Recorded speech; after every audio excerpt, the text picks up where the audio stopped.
రాష్ట్రంలో విచ్చలవిడిగా చెలామణి అవుతున్న నకిలీ మద్యాన్ని అరికట్టాలని వైఎస్ఆర్సీపీ రాజమండ్రి కోఆర్డినేటర్ మాజీ ఎంపీ మార్గాని భరత్ ఆధ్వర్యంలో వైసీపీ శ్రేణులు ఆందోళన చేపట్టాయి. స్థానిక ఏవి అప్పారావు రోడ్డు రామాలయం జంక్షన్ వద్ద ధర్నా నిర్వహించి రోడ్డుపై బైఠాయించారు. ఈ సందర్భంగా మార్గాని భరత్ మాట్లాడుతూ రాష్ట్రంలో కూటమి ప్రభుత్వం అధికారంలోకి వచ్చి ఏడాదిన్నర దాటుతున్నా ఇంతవరకు నకిలీ మద్యాన్ని ఎందుకు అరికట్టలేకపోయారని నిలదీశారు.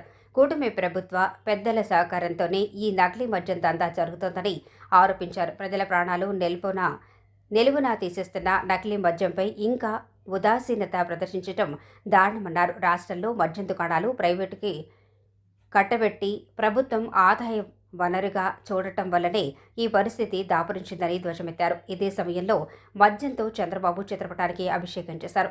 వైసీపీ నాయకులు గుర్రం గౌతమ్, దాసి వెంకట్రావు, మజ్జి అప్పారావు, సప్ప ఆదినారాయణ, జంగం సుబ్బారావు, రేగుళ్ల నాని, కాటం రజనీకాంత్, పోలు విజయలక్ష్మి, సంకిస భవానీ ప్రియ, అను యాదవ్, కృష్ణవేణి, గారా చంటిబాబు, ఆరు చిన్ని, బిల్డర్ చిన్న, మార్గాణి సురేష్, వీత రామకృష్ణ, దుర్వాసుల సత్యనారాయణ తదితరులు పాల్గొన్నారు.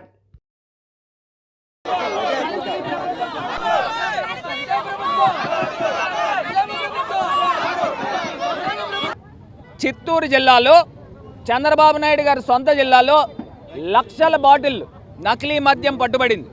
అంటే స్పిరిట్ తయారు చేసేస్తూ ఉన్నారు. ఒక బాటిల్లో స్పిరిట్ ఎక్కిచ్చేసి లక్షల బాటిళ్ళు ప్రజలను తాగమని చెప్తా ఉన్నారు. ప్రజలతో తాగిస్తూ ఉన్నారు. ఇంతకన్నా దారుణం ఎక్కడైనా ఉందండి? అంటే ప్రజలు చనిపోవడానికి కారణం ఎవరు? చంద్రబాబు నాయుడు గారు సొంత జిల్లా. మళ్ళీ పైపెచ్చి ఏం చెప్తా ఉన్నారు?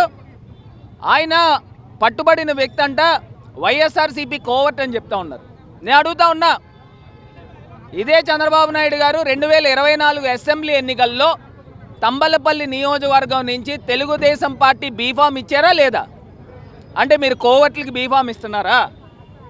బీఫామ్ ఇచ్చి కోట్ల రూపాయలు ఫండ్ చేశారా లేదా గెలుపుకి? మరి ఇలా చేస్తూ సిగ్గు లేకోకుండా వైఎస్ఆర్సీపీ కోవర్ట్లు అని చెప్తారా? నేను అడుగుతా ఉన్నా, మా పార్టీలో ఎంపీల కింద గెలిచిన మాగుంట శ్రీనివాసరెడ్డి గారు, వేమిరెడ్డి ప్రభాకర్ రెడ్డి గారు, అదేవిధంగా లావు శ్రీకృష్ణదేవరాయలు, ఇంకా చాలామంది ఇప్పుడు మీ పార్టీల్లో ఎంపీలుగా, ఎమ్మెల్యేలుగా, మంత్రులుగా ఉన్నారు. అంటే వీళ్ళందరూ కూడా వైఎస్ఆర్సీపీ కోవర్ట్లా?